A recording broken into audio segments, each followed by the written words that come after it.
Brasil, nós estamos mais uma vez aqui no centro-oeste do Brasil, exatamente em um dos parques mais lindos e sofisticados aqui de Goiás, o Parque Flamboyant, no bairro Jardim Goiás, em Goiânia, capital do Goiás. E o responsável por esse trabalho, pela realização desse trabalho, é você que está aí do outro lado, você que nos auxilia, você que financia as nossas missões, nos patrocina através do Pix, você que nos fortalece, você que é membro do nosso canal. Graças a você que credibiliza e confiabiliza o nosso canal, a gente pode viajar de norte a sul, de leste a oeste, em busca de material que possa fortalecer ainda mais as nossas descrenças. E hoje, Brasil, eu vou trazer para você um testemunho. Neste vídeo você vai ver um testemunho poderosíssimo de um jovem de apenas 22 anos, um cara super inteligente, muito estudioso e com uma larga experiência em vários setores das duas religiões judaico-cristã. E o interessante de tudo, Brasil, é que o nosso entrevistado de hoje já participou ativamente do neopentecostalismo celular, como também do movimento do pentecostalismo da Assembleia de Deus. Estudou o judaísmo messiânico, navegou no gnosticismo moderno, também no ocultismo, participou de vários e vários debates do preterismo completo, do continuismo dos dons, sincretismo com o judaísmo, a Cabalá, já falou sobre batalha espiritual, cura da alma, exorcismo. Quer dizer, você vai gostar demais do convidado de hoje. E para você ter uma ideia, Brasil, ele já leu a Bíblia 10 vezes, 7 vezes como crente e 2 vezes como descrente. Foi também um apologeta cristão. Ele defendeu com unhas e dentes a figura de Jesus e agora ele é ateu e um dos mais ferrenhos. Eu, particularmente, sou o Jason Ferrer, o apresentador do canal A Lei da Fé, e eu espero muito que você fique conosco, porque logo após a nossa abertura eu venho e te conto tudo sobre o Bonerges, o entrevistado de hoje. Fica por aí, hein? Além da Fé com Jason Ferrer. Brasil, como eu havia prometido para você, aqui está ele. Nós estamos aqui no Parque Flamboyant, aqui em Goiânia. Olha quem está aqui do meu lado, exatamente o Bonerges. Bonerges, como é que tá você? Pô, bem. Isso é legal, né? É claro. Cara, você tem quantos anos, de verdade? 22 anos. 22 anos, e você tem toda essa experiência de passar pelo pentecostalismo, neopentecostalismo, você passou por diversas denominações. Como é que foi esse negócio, assim? Como é que você começou a acreditar em Deus? Tudo começa um pouco antes. Tudo começa quando a minha mãe entra para a igreja. Ela se converte pela pregação de um pentecostal da Assembleia de Deus. Só que ela vira para ele e fala: eu acredito no Senhor Jesus, eu não acredito na sua igreja. Eu não vou para a sua igreja. Boa, hein? Boa. Eu não vou para sua igreja. Eles não deixam eu usar batom, não deixam eu usar maquiagem, não deixam eu usar calça. Eu não quero ir para sua igreja. Isso aí você tinha quantos anos, mais ou menos? Eu não era nascido.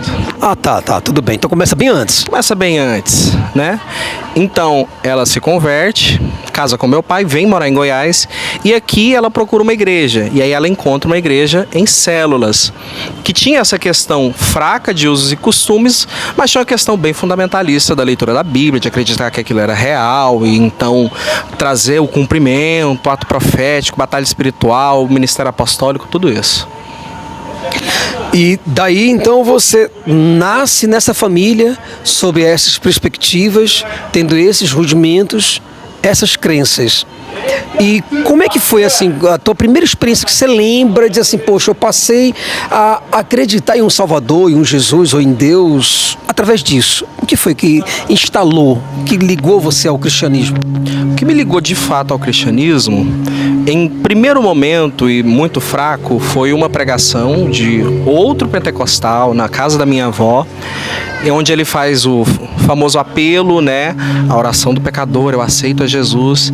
E meu tio, que nem estava na casa, entra dentro da casa e fala assim: Gustavo, eu tive uma visão de uma pomba descendo sobre a sua cabeça. E você tinha quantos anos? Eu tinha 9 anos. E você lembra de tudo isso? Eu lembro de tudo isso. Eu tive uma visão de uma pomba descendo sobre a sua cabeça e você vai ser separado ao ministério. Então eu já sabia desde ali que hora ou outra eu iria participar da igreja, do ministério, cuidar de pessoas e tudo isso. E essa crença, então, fez com que você se voltasse diretamente para Jesus, mas você entendia, pelo menos, o que você estava acreditando com 9 anos? Não, eu não conseguia entender o que estava acontecendo. Eu era muito fixo, eu participava das reuniões, eu me batizei com 10 anos, né? Fizeram uma exceção para mim, porque era 12 anos, mas ainda assim eu não sabia tanto o que estava acontecendo. Eu fui saber de verdade com 13 anos. Com 13 anos eu leio um livro que recomendava outro livro, o Bom Dia Espírito Santo, Benihim. Ah, o Benihim. Olha que lindo. Quem não passou por ele, né? Quem não passou por ele não é pentecostal, é qualquer coisa.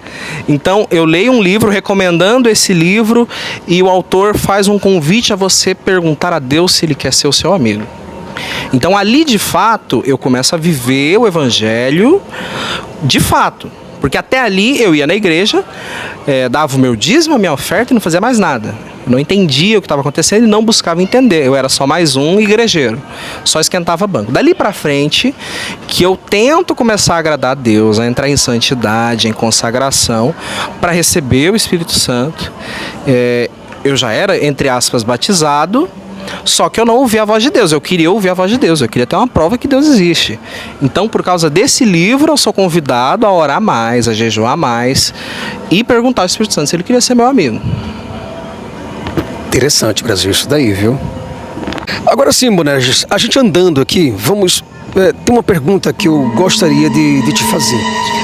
Você é cristão, você tinha um Deus. Sim. Como você sabia que aquele Deus que você acreditava era o Deus verdadeiro e os outros deuses das outras religiões, que são dezenas de centenas de milhares, era falso ou eram falsos? Olha, essa resposta eu vou dar baseada no tempo que eu estive junto com o judaísmo, que dizia: Shema Israel, Adonai Eloheinu, Adonai Echad. Ouça Israel, o Senhor vosso Deus, o Senhor é um. Então, sendo Deus um, somente o meu era verdadeiro. Somente Yahvé era o verdadeiro. Os demais eram falsos. Então, eles eram chamados de Shedim. Shedim não era bem demônios, mas eram os falsos deuses que tinham poderes delegados para tentar enganar os filhos de Israel. Então, mesmo eles tendo poderes e demonstrações, que claro, hoje eu, né? Elas eram tidas como verdadeiras, mas eram tidas como prova de que você era fiel a Yahvé. E quando você constatava, por exemplo, outras religiões transformando vida de pessoas sendo libertas pelo islamismo, por outras religiões, vamos dizer assim, isso não te passava pela cabeça sem pensar ou questionar que o teu Deus poderia não ser o verdadeiro? Não, porque nós entendíamos que uma pessoa só pode ser completa a partir do momento que ela recebe o Espírito Santo na vida dela. Então, por mais que eles fossem felizes e fossem alegres, era tudo falso. Não era verdadeiro, era mentiroso. E aí, a comunidade usava de exemplos de pessoas de qualquer outra religião que seja, que tivesse alguma doença, que tivesse algum problema, que tivessem depressão, para dizer aquilo ali era falso. E aí eles pegavam e se aproveitavam também dos testemunhos de pessoas que haviam se convertido ao cristianismo para dizer que agora eles acharam a verdade, agora eles estão no caminho certo, que tudo aquilo foi falso, tudo aquilo foi mentiroso. Agora sim, muitas pessoas hoje têm esse mesmo pensamento que você tinha antigamente. Por que essas pessoas são levadas a acreditar assim, tendo essa doutrinação? Elas são levadas a doutrinar porque se você pensar na possibilidade de haver um outro Deus, você vai querer ir atrás dele. Porque quando você é chocado com a realidade e você vê que as coisas não acontecem tão bem como deveriam ser e como é prometido, você quer achar a verdade. Se você acredita realmente que existe um mundo espiritual e existem regras espirituais e não está funcionando do jeito que te ensinaram, você vai procurar outra forma. Foi assim que eu caí no judaísmo. Eu caí no judaísmo justamente pelo fato de eu ver que as coisas não funcionavam como deveriam e eu falei, cara, eu vou atrás de onde funciona. E fui atrás, onde supostamente funcionou, mas não funcionou. A Bíblia diz assim, Devareha Adonai Reveish Mereha, ou seja, que o Eterno te abençoe e te guarde. Nós estamos em um tempo de pandemia, um tempo onde a nossa confiança deve estar no Eterno. A palavra fé significa confiança, obediência e fidelidade.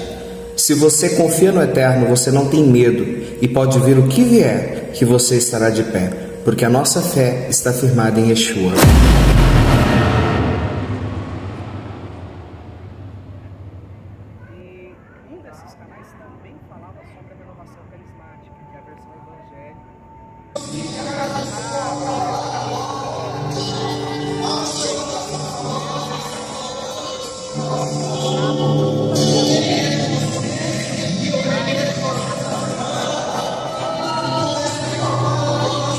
Porque o culto não foge à regra da missa, pelo contrário, a missa é uma cópia. A missa da RCC é uma cópia de qualquer culto pentecostal ou neopentecostal.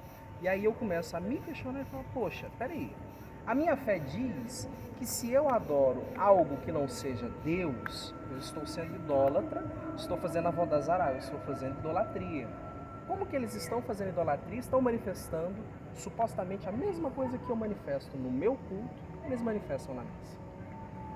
Agora, uma das coisas que fica na minha cabeça, Bonerges, é o seguinte, você foi cristão, esteve lá, disse que um dia você foi salvo, batizado no Espírito Santo, batizado inclusive aos 10 anos na água e batizado no Espírito Santo também. E você falou em línguas estranhas. Como é que você hoje consegue, depois de liberto, depois de livre dessas coisas, depois de ter vomitado tudo isso, você dizer que tudo isso agora é tudo mentira, engano? Eu acho que uma das coisas que ajudou foi um livro que eu li chamado Os Segredos da Unção, de Leandro Spest. Ali ele ensina você como você ora para que as pessoas recebam o Espírito Santo, como você ora para que as pessoas sejam curadas, como você ora para N coisas que acontecem nos cultos por aí. E eu pus o livro à prática. É o mesmo autor daquele livro que eu falei antes, que me convidou a buscar o Espírito Santo. E eu comecei a ver incongruências terríveis. Como, por exemplo, por que a pessoa que está na minha igreja tem uma facilidade de ser batizada com o Espírito Santo e uma pessoa que nunca viu o fenômeno não sabe manifestar de mesma forma, não sabe fazê-lo de mesmo modo? Será que ela não sabe como se comportar? Será que alguma programação deu errado?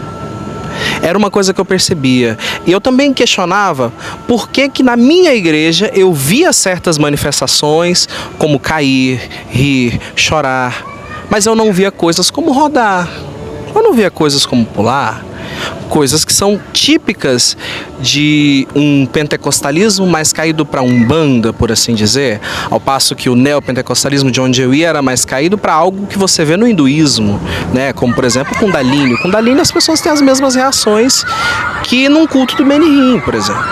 Então eu comecei a me questionar, por que é diferente? Por que não é igual? Por que X pessoa é curada? Por que X pessoa não? Por que eu tento repetir tudo que eu vi na Bíblia, João 14:12, obras maiores? Por que eu tento repetir algumas coisas e algumas funcionam e outras não? E aí eu começo a procurar e eu começo a estudar escatologia com os católicos sobre o preterismo, né? E um desses canais também falava sobre a renovação carismática, que é a versão evangélica adaptada, né, para a Igreja Católica e tudo aquilo.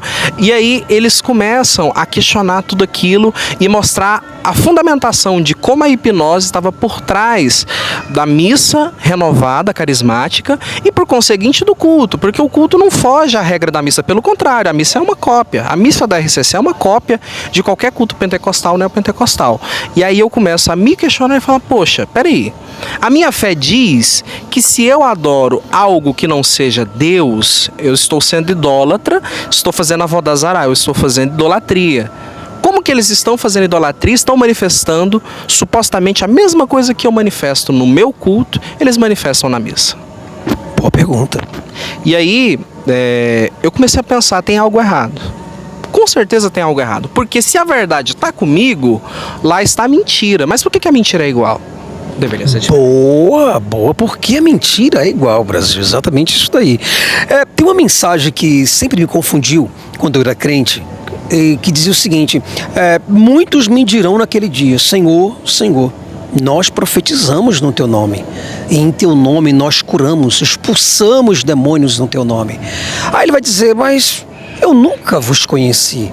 E isso me trouxe uma dúvida muito grande. O que me fez também sair do cristianismo foi saber essa mesma pergunta que você acabou de fazer. Por quê?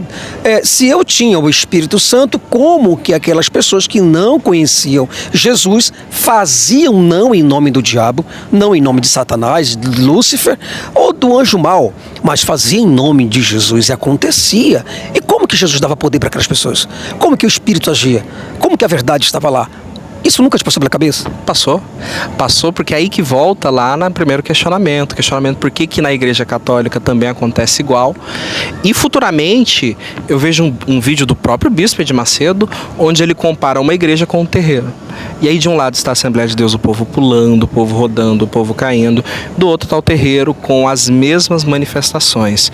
Ali foi um pontinho que eu parei e pensei, poxa, o que está acontecendo? Por que está sendo igual? Tinha que haver uma diferença, porque o falso está na diferença.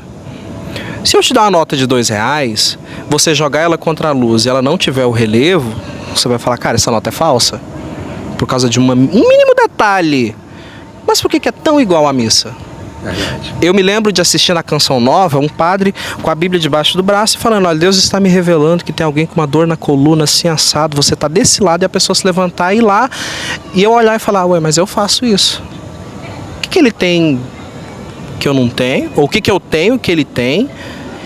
E essa imagem atrás dele? Isso atesta que o que ele faz é verdadeiro e o meu é falso? Mas por que o meu veio primeiro e o dele veio depois? Então, foram questionamentos que eu fui começando a despertar aos poucos, bem com parcimônia, e olhar e falar, cara, alguma coisa está errada. Mas o que é? Eu não sabia o que era. E hoje você sabe? E hoje eu sei.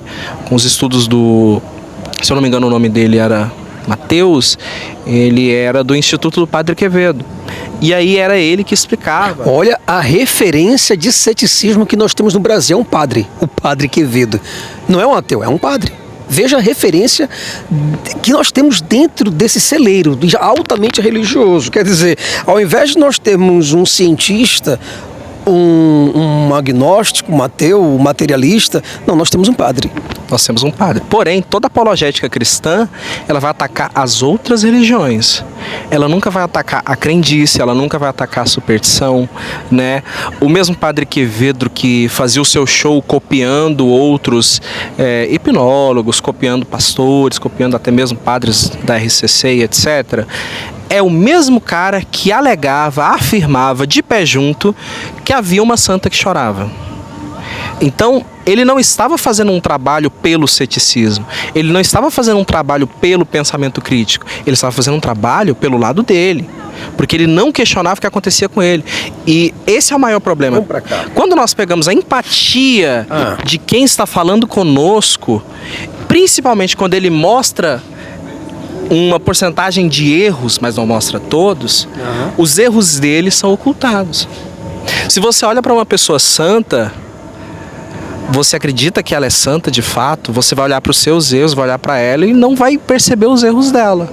É aí que chega Jim Jones e dá uma santa ceia com veneno e as pessoas tomam sabendo do veneno. Porque a empatia passou na frente da lógica.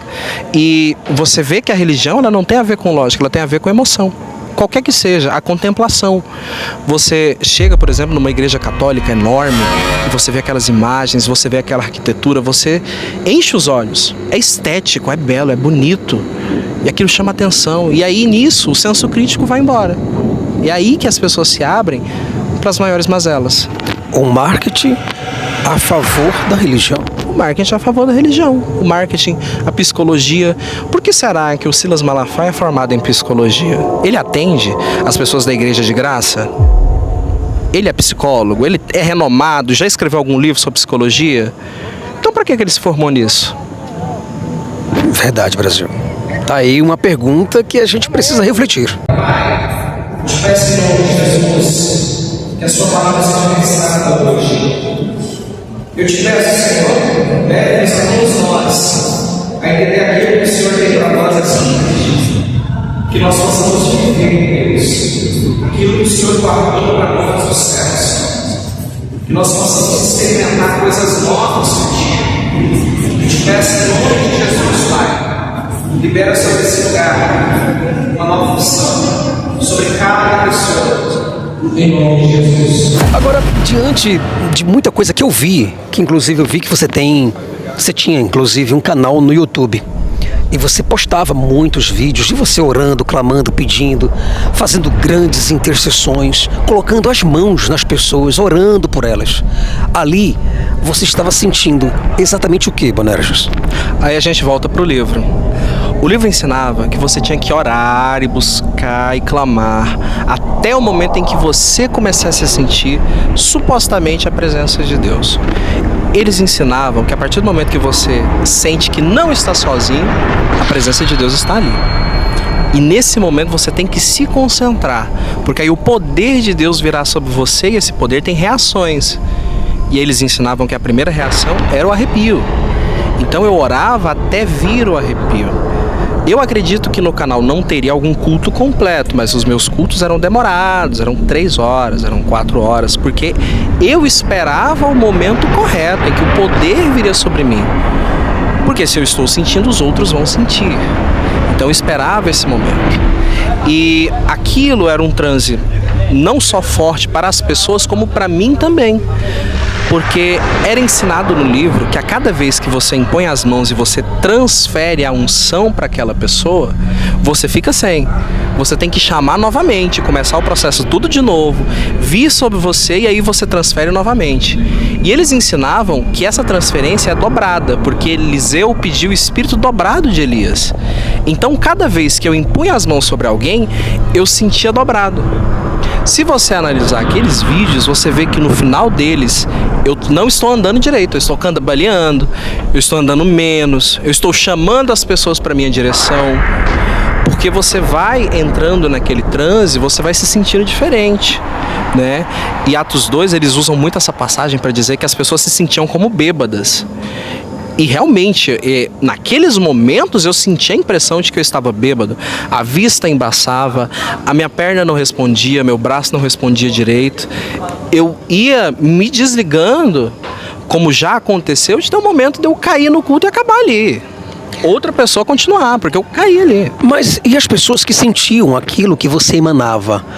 De onde vinha? Esse poder era um poder? Era a mente? Era a sugestão? Era uma sincronização? Era uma telepatia? Como é que você entende isso hoje, cara? Porque muitos religiosos, inclusive, eles estão dentro das igrejas imaginando que eles têm um poder de Deus. Porque eles falam em línguas, eles oram, eles sentem algo poderoso, algo sobrenatural, um arrebatamento. E como é que você hoje, depois livre de tudo isso, já com a lógica além da emoção, além da fé, como é que você vê tudo isso? Como comportamento aprendido. Você sabe que ao pôr as mãos sobre a sua cabeça, de duas uma, você vai cair, você vai rodar, você vai rir, você vai chorar, você vai N coisas. Existe uma possibilidade enorme do que você vai fazer. E se a pessoa que está fazendo, ela tem um pouquinho a mais de conhecimento, ela saiu da fé e já entrou nas técnicas, ela vai te empurrar, você vai cair. Mas o que você tinha, era fé ou técnica? Eu tinha fé. Muita fé. Tanto é que com 13 anos, quando eu estava naquele processo de ler o livro, de buscar o batismo, eu vi alguns vídeos sobre hipnose e pessoas associando com a hipnose os fenômenos, só que eu olhava e pensava, poxa, o pastor me empurrou. Eles estão dizendo que empurra, o pastor me empurrou, como é que eu caí? Ah, mas tal coisa não aconteceu. Ninguém contou até 7 para mim. Então eu não percebia quão grande era a semelhança. Eu deixava passar, eu simplesmente deixava passar, quando na verdade, não, a semelhança era grande, era forte, mas o meu óculos era a minha fé. E o meu óculos, se é a minha fé, eu vou ver o que o óculos quer que eu veja. Bom, perfeito. Então, hoje, quando você analisa, por exemplo, nós temos aqui, em frente aqui, nós temos uma igreja Assembleia de Deus, acredito que seja isso. Quando você vê hoje essas pessoas colocando as mãos, orando, cantando, certo? Gente gritando, rolando, embolando no chão, entregando profecia. Você avalia isso da mesma forma como? Avalio como um transe. São transe, comportamentos aprendidos. Surtos também. Surtos, entendeu? Leitura fria, leitura quente. É doença também? Alguns casos são doença. Vou pegar o meu caso, por exemplo. Não é diagnosticado ainda, estou caminhando para, mas possivelmente eu tenha transtorno afetivo bipolar. E o transtorno afetivo bipolar, quando a pessoa tem crise, as crises que ela tem são semelhantes a um de esquizofrênico. Só que a diferença é que o transtorno afetivo bipolar, as crises não são constantes como o esquizofrênico. Porque a esquizofrenia é constante, as crises do transtorno bipolar não. Então é muito fácil, por ser algo não corriqueiro, por ser algo incomum, você associar que foi uma visão que Deus te deu, uma unção que você recebeu, um poder novo, o dom da profecia está se manifestando. Só que na verdade você está alucinando. Então, muitas pessoas sofrem de, por exemplo, além da psicose, a esquizofrenia, outros que sofrem com transtorno dissociativo de identidade. Eu vejo muitos crentes desse jeito. Crentes que têm várias personalidades falando dentro deles e em cada momento ele assume uma dessas personalidades. Você vê dessa mesma forma? Eu vejo dessa mesma forma. Você pega, por exemplo, um vídeo de exorcismo.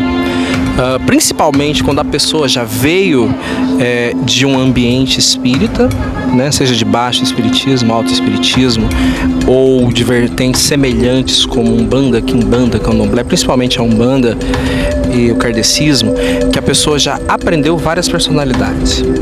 Então o pastor que acha essa pessoa, ele achou uma mina de ouro. Porque ele vai chamar X espírito e a pessoa já vai ter aquilo projetado e aí ele vai aparecer. Entende? É igual os pastores que não basta a leve entrevista, não basta manifestar para sair. Ele chama um, ele chama outro, ele chama outro, ele chama outro, chama o que tá na avó, o que tá na mãe, o que tá no tio, chama todo mundo. É um show de pirotecnia. A pirotecnia, a para-raio de Aruanda. Como é que é o nome? Para-raio de Aruanda. Chamou o terreiro inteiro. Legal, legal.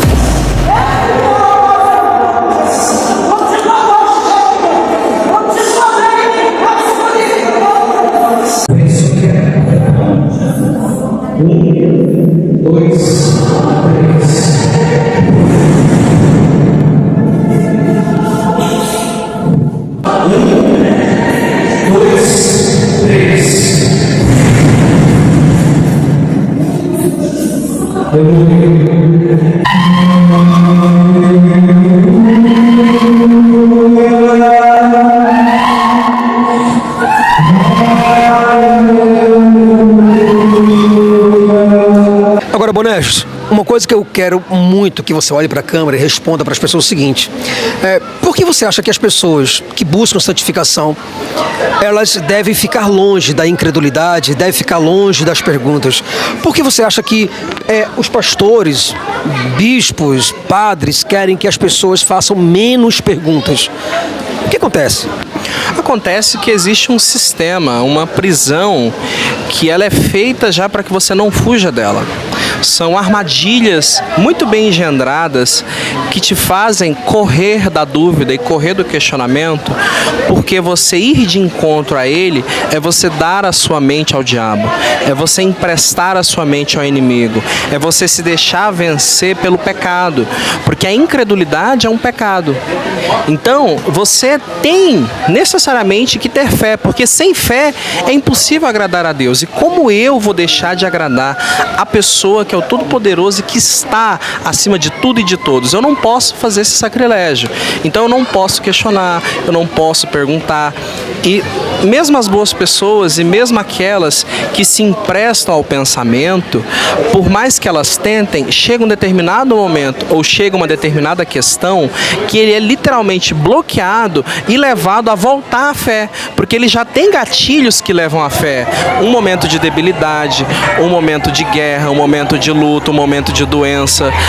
Já existem gatilhos que são atribuídos ao inimigo e que quando eles acontecem a pessoa vê, poxa, o inimigo está próximo de mim, se eu questionar ele vai vir mais forte, porque eu estou dando brecha, estou dando legalidade.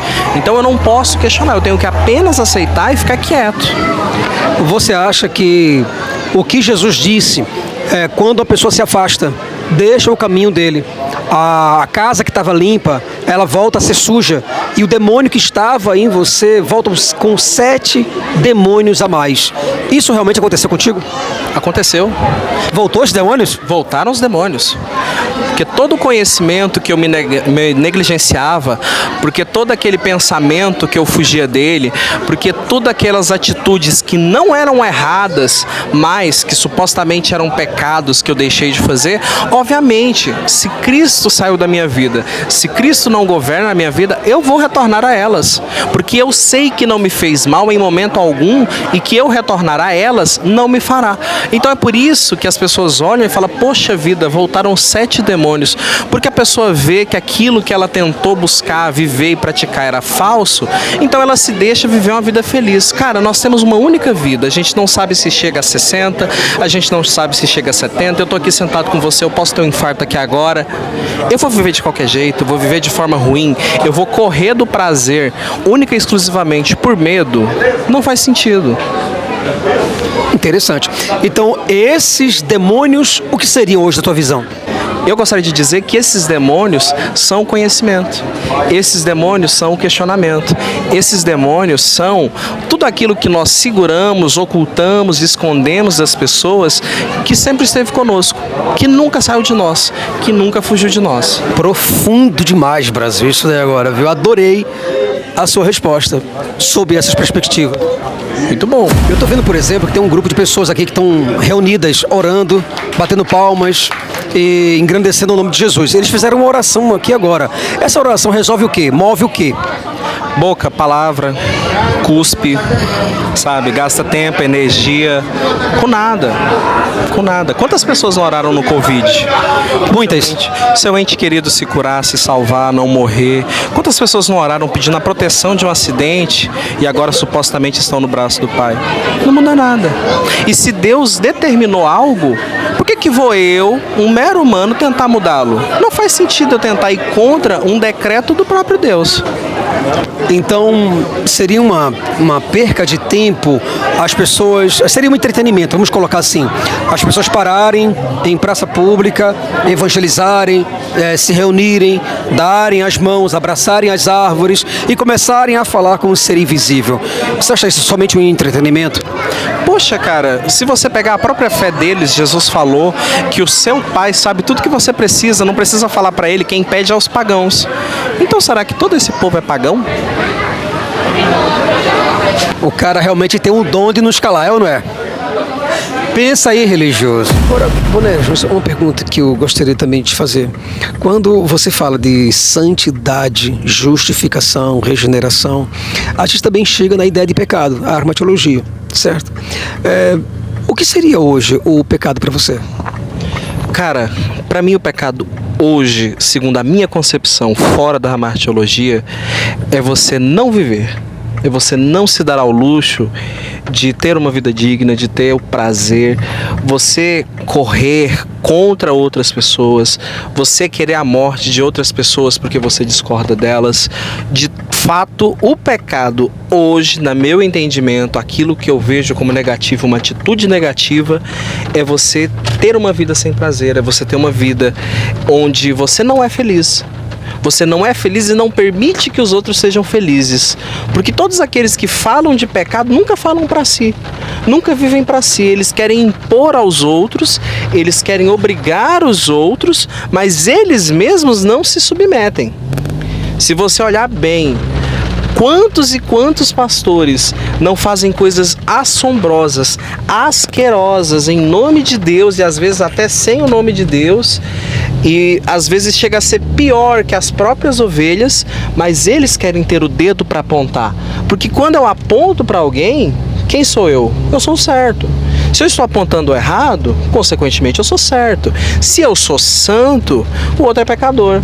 É disso que eu tenho a maior ojeriza, de pessoas excluírem outras, seja por um erro mesmo, seja por uma bobagem, um pensamento dele que ele quer impor aos outros, e essa pessoa, ela quer ser superior aos demais, sendo que ela passa pelas mesmas provações, ela exprime os mesmos erros, ela come a mesma comida que eu. Quem é ela para ser melhor do que eu? Isso eu discordo. Nessa questão, eu sou do entendimento de que um pecado, não o pecado no sentido da palavra pecado para a teologia, mas no sentido de um erro, é você viver uma vida medíocre, uma vida injusta, uma vida mentirosa, apenas para agradar os outros ou para agradar a si mesmo. Bonerges, a gente trocou inclusive de lugar, estamos aqui em outro local, Brasil, para que a entrevista continue.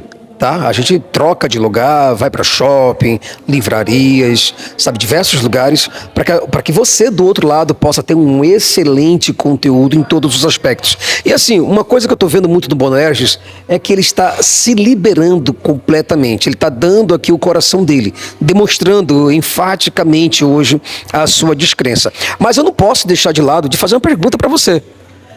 Me responde uma coisa. Como foi para você abandonar as doutrinas? Porque assim, para mim, particularmente, na minha época de pastor, para eu abandonar as doutrinas bíblicas foi um massacre mental, porque elas estavam enraizadas dentro de mim. Agora eu pergunto, e dentro de você, Bonerges? Cara, você defende algo com amor. Sempre que a gente está na defesa, a gente defende o que a gente acredita que é a verdade. E o cristianismo, ele não só alega ter a verdade, como a verdade é literalmente incorporada na pessoa de Jesus Cristo. Sendo incorporado na pessoa de Jesus Cristo, tudo aquilo que você tentar fazer para negá-lo vai ser a mentira. Teoricamente, é a mentira. E ninguém quer estar do lado da mentira. Ninguém quer estar do lado de um regime totalitário que matou milhões de pessoas. Ninguém quer estar do lado daquele que mata. Ninguém quer estar do lado daquele que estupra. Não é à toa que o pânico moral fundamentalista cristão, ele precisa necessariamente de coisas que alardam a população. Ele precisa de coisas que derrubem a população em contra daquilo, mesmo que seja falso, mesmo que seja inventado. Então, a partir do momento em que a minha doutrina é colocada em xeque, eu sou colocado em xeque. Porque, principalmente o brasileiro, tem um grande problema de misturar aquilo que ele acredita com quem ele é. Então ele não tem espaço para o contraditório.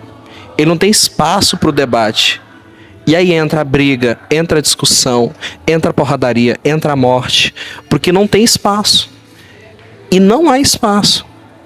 E como a gente estava conversando, existe uma base comum para qualquer pessoa de qualquer igreja quando se diz cristianismo.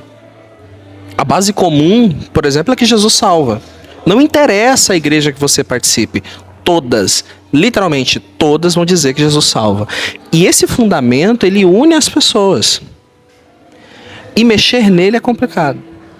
E dói. Para mim, particularmente, uma das doutrinas que foi mais complicada para eu mexer e para eu me livrar dela foi a cristologia.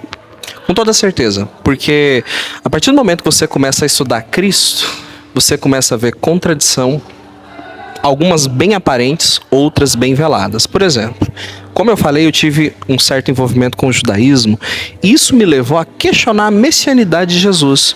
Eu queria mostrar para os meus amigos que eram ortodoxos que Jesus era o Messias. E aí, a partir daquele momento que eu começo a buscar dentro da Bíblia, eu não consigo achar uma profecia que seja de fato fidedigna, porque é tudo alegoria. Você pega, tira do contexto, sai outra coisa e aquilo ali é o que você acredita. Você acreditava, por exemplo, que Jesus era a peça fundamental do Antigo Testamento em todos os capítulos, desde Gênesis a Malaquias? Claro, o meu contato que eu tive, por exemplo, com a Vem e Vê, que era a TV do Caio Fábio, então eu acreditava que Jesus era a chave hermenêutica. Eu iria encontrá-lo em qualquer lugar. Lá no Apocalipse diz, eu sou o Alfa e o Ômega. Né? E como eu era muito ligado ao judaísmo, eu percebi que Alfa e Ômega era a primeira e a última letra do alfabeto grego.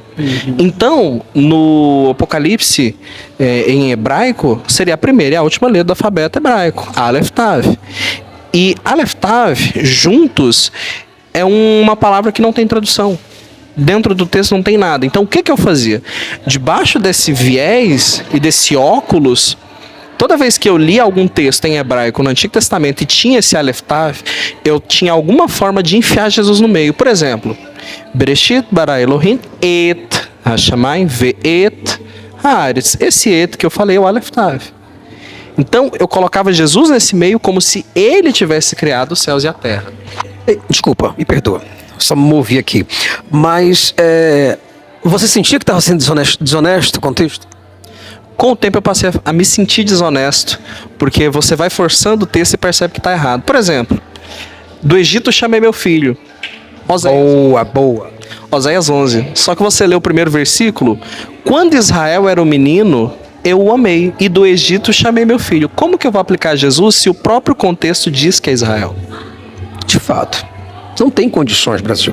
Então, e hoje, quando você olha para todas essas doutrinas, todas as doutrinas bíblicas, que você teve que ferir cada uma delas, teve que destroçar cada uma dessas doutrinas, para hoje você estar livre dela. Você se sente arrependido? Eu não me arrependo, mas eu sei que talvez eu poderia ter tomado outro caminho, ter sido mais leve. Eu fui com muita sede ao pote e destruí tanta coisa que me machucou, e eu levei um tempo para me curar e reconstruir os espaços das feridas, porque eu dediquei a minha vida à religião. Problemas emocionais, intelectuais não, mas problemas emocionais, psicológicos, intelectuais também te vieram? Depressão, alguma coisa? Vieram com toda certeza, porque eu passei um processo de luto para enterrar Deus Pai, Deus Filho, Deus Espírito Santo. Então, isso tudo fez com que você realmente largasse e hoje você está livre completamente disso. Hoje eu me sinto livre. Claro, há certas amarras, porque é um processo. Você está desconstruindo e reconstruindo. Só que a partir do momento que você vai reconstruir, dentro do ateísmo, você não tem a planta da casa. Você constrói como você quer. É por isso que muitas pessoas não conseguem negar. Algumas que eu conheço sabem que Deus não existe. Só que elas não conseguem construir algo melhor no lugar. Elas não têm uma planta. Não tem como eu te dar um manual. Toma aqui, esse é o manual do ateísmo. Claro, tem livros que a gente lê que são comuns a qualquer ateu que se aprofunde a estudar, mas mesmo assim eles não são capazes de criar uma estrutura para você se fundamentar e ter uma fé. Porque você não vai ter uma fé. Então, muitas pessoas sofrem com isso para se desfazer das doutrinas, porque na verdade as doutrinas são a base para ela se sentir bem emocionalmente. O que você falaria para as pessoas que estão agora, neste exato momento, Brasil e o mundo te vendo, e pessoas com dificuldades de largar o cristianismo ou qualquer outra doutrina de qualquer outra religião? O que você falaria para essa pessoa? Eu perguntaria o que de fato você ganhou e o que de fato você perdeu com a sua fé.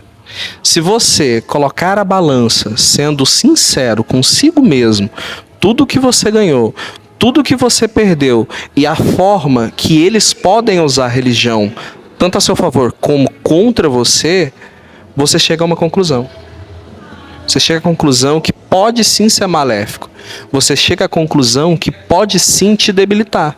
E quando você chega nessa conclusão, como um relacionamento tóxico, que você sabe que tem coisa boa, mas tem coisa ruim, você se afasta porque você sabe que aquele ruim pode te matar. E assim é a religião. Uma pessoa debaixo de um viés é capaz de tirar a sua própria vida porque ela acredita que na vida futura ela vai ter 72 virgens. Mas quem garante isso? Não tem garantia, né, Brasil? Agora, uma das coisas que me impressiona é que você, mesmo pastor, mesmo dentro da igreja, você era homossexual. É isso mesmo? É isso mesmo. Como é que você, cara, conseguia conciliar o tripé da soteriologia, a regeneração, a santificação e a justificação, sendo você homossexual, pregando a Bíblia, falando para as pessoas sobre isso, mas você sendo homossexual, como é que era? As pessoas sabiam disso? Você particularmente dizia para as pessoas? Como é que era esse conflito entre fé e homossexualidade? Cara, eu acho que esse é um ponto bem interessante, porque o lugar que eu não sofri homofobia foi dentro da igreja. Eu não sofri lá, sendo bem sincero. As pessoas sabiam da condição, algumas, né? Fui professor de salinha sem problema nenhum. E o que aconteceu foi o seguinte: eu tomava uma medicação que ela cortou a minha libido. Eu tomei um remédio. Não foi oração. Não foi oração. Não foi oração, Brasil. Então quer dizer que quando o Marco Feliciano fala de uma cura gay... Não existe. Não existe. E você deixa claro isso? Deixo muito claro que não existe. Então você tomava um medicamento para você se livrar disso? Tomava uma medicação, não foi com o objetivo de me livrar disso, só que essa medicação ela causava esse efeito colateral, né? Tanto é que eu nunca preguei cura gay, eu pregava negar a si mesmo. Boa. Tem que negar a si mesmo. Mas como ficavam os teus desejos? Os meus desejos eu os reprimia, simplesmente reprimia, não vivia. Chorava muito?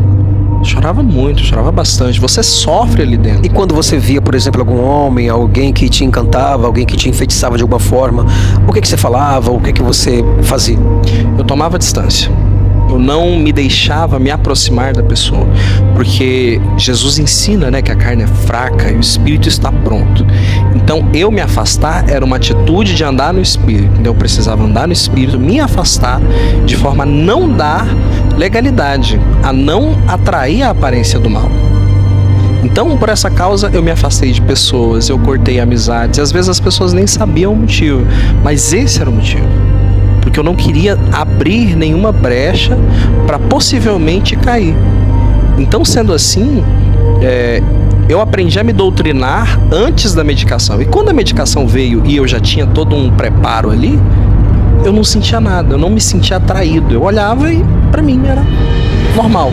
Então, para você estava seguindo a santificação, você estava seguindo passo a passo, de ser uma pessoa liberta, buscando se livrar desses problemas, mortificando a tua carne.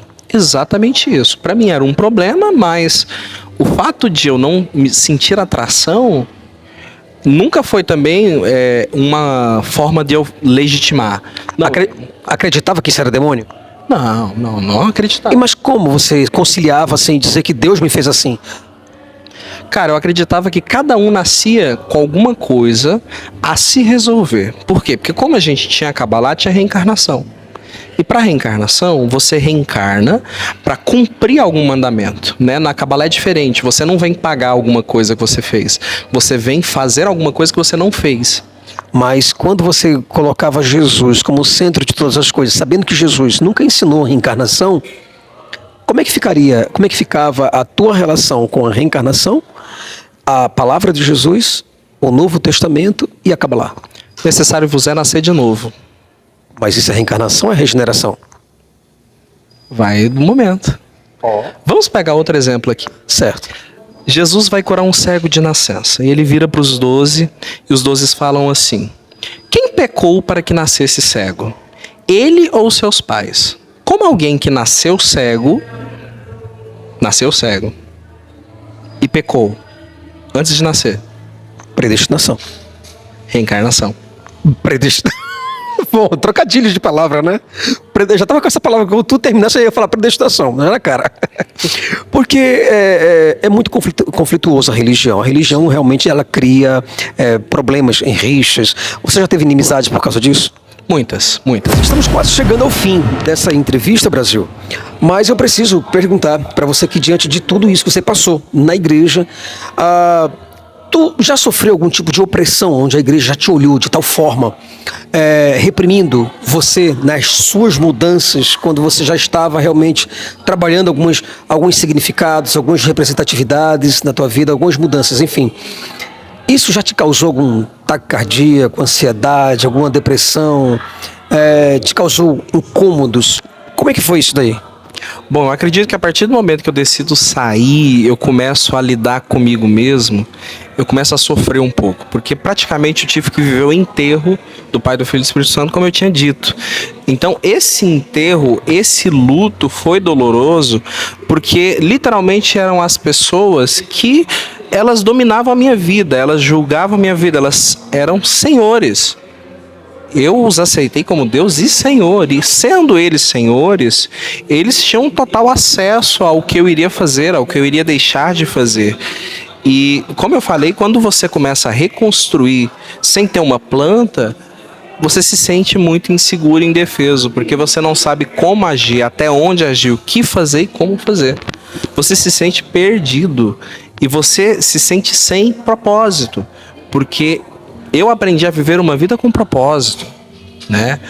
O Rick Warren. Exatamente, porque supostamente eu recebi a comissão de discipular profetas. E a partir do momento que eu saio dessa comissão, qual o sentido da minha vida? Que sempre foi religiosa, sempre foi dedicada a Deus e à religião. A partir do momento que Deus sai da jogada, junto sai o propósito da minha vida. As pessoas que hoje olham para esse vídeo e vê você que evangelizou, você que pregou, discipulou, você que ajudou, e essa pessoa hoje é cristã graças a você, e você hoje está fora disso tudo. O que você falaria para essa pessoa? Eu queria falar para você, e eu sei que essa pessoa vai me assistir em específico, que tudo que eu fiz foi acreditando no que eu fazia. Eu não fui um pilantra da fé. Eu não enchi o meu bolso com o dinheiro da igreja. Muito pelo contrário, nunca cobrei para pregar. Eu nunca cobrei para fazer o que eu sempre fiz. Ao contrário de pessoas que fizeram isso e que até mesmo se aproveitaram de mim e da minha boa vontade, da minha boa índole. Então eu diria a você que eu fiz aquilo que naquele tempo eu acreditava ser a verdade. Porém, em momento algum, hoje, eu faria igual. Porque agora que eu tenho esse conhecimento, não tem como voltar atrás. Sabe? Eu não consigo acreditar que uma pessoa que fez todo um caminho e todo um trajeto verdadeiro para negar a sua crença, para negar os deuses, negar o mundo espiritual, como eu fiz, eu tenho sérias dúvidas de que essa pessoa consiga voltar a ser o religioso que ela era, com inteireza de coração, sem ter dúvida, sem duvidar, sem vacilar. Ela vai ter mais dúvida ou ela vai estar mentindo a si mesma. Qual a porcentagem hoje de 0 a 100? Qual a chance que eu tenho de que daqui a 1 ano, 2, 5 anos eu te encontro na igreja de novo? A chance de você me achar lá, só se for para fazer uma obra social, só se for para fazer um movimento de massa. Eu não vou estar lá dentro para fazer nada religioso, não na configuração atual. Você abriria uma igreja hoje? Eu abriria uma igreja? Não, eu não abriria uma igreja, tá? E mesmo se eu abrisse um grupo religioso, com certeza ele seria completamente esvaziado de fundamentalismo. Seria um grupo para ajudar pessoas. E para envergonhar também o nome de Deus. Isso seria uma boa ideia. Infelizmente, Brasil, porque é o seguinte, não tem como uma pessoa com o gabarito dele, com a inteligência, capacidade, habilidade, retórica, linguística, como vocês mesmos puderam perceber, uma pessoa dessa abrir uma igreja, conversando com o seu público, trazendo o seu público para si, ele convence pessoas, ele consegue conquistar corações, cativar pessoas de diversas idades, de diversos tamanhos e graus sociais. Então, para uma pessoa dessa hoje estar dentro da igreja, como eu, seria para enganar. Apenas isso. Se não for para fazer um trabalho antropológico, antropocêntrico, um trabalho humanista, mas se for para fazer um trabalho espiritual, seria um trabalho de engano. Concorda comigo? Concordo plenamente, seria um trabalho de mentira. Como muitas pessoas hoje em dia estão dentro da igreja fazendo isso. Muitas pessoas estão porque elas não têm uma profissão. Elas não têm para onde ir, elas não têm prestígio. Fora da igreja, ele não é ninguém, mas dentro da igreja ele levanta a mão e todo mundo cai. Então, para algumas pessoas, o seu ego não permite que ela assuma o seu real pensamento. Tem muitas pessoas dentro da igreja ateu, mas não pode confessar, porque só lá é que ela é rei e rainha. Só lá que ela é rei, que é rainha, ou porque às vezes ela não sabe viver sem lá.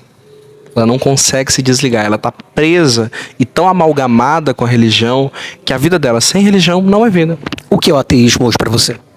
Cara, o ateísmo para mim hoje foi libertador. Só que eu entendo o processo de cada um. Eu não sou um prosélito do ateísmo, eu não debato com muitas pessoas, eu só debato com quem enche o meu saco, quem pela meu saco. Eu paro para fazer boas perguntas. Ele me parou para me falar do que ele acredita, eu vou parar para falar do que eu acredito também. Ele perturbou a minha paz, eu vou perturbar a paz dele. Mas eu não sou proselitista, porque eu acredito que cada um tem o seu tempo. E, ao contrário de qualquer religião que pode ser imposta, o ateísmo, ele nasce de dentro para fora. Assim como o catolicismo foi imposto e houve sincretismo, não tem como fazer isso com o ateísmo. Porque o ateísmo vai ser a negação. A plena negação. No máximo sobra uma filosofia, como o confucionismo, como o budismo, ou seja lá qual for, né? Ou o cristianismo não teísta.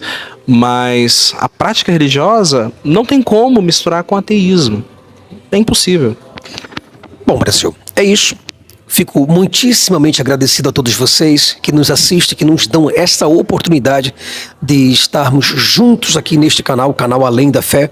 Eu me sinto um privilegiado, prestigiado de verdade pela sua presença. Você que vem de todas as partes do Brasil e do mundo, meu muito obrigado. Chegamos ao fim de mais um vídeo e eu espero muito mesmo que este vídeo tenha encorajado você, que tenha te trazido um pouco mais de fortalecimento a você que está dentro da igreja, a você que está fora da igreja, você que é um desigrejado, você que é um ateu e não sabe ainda.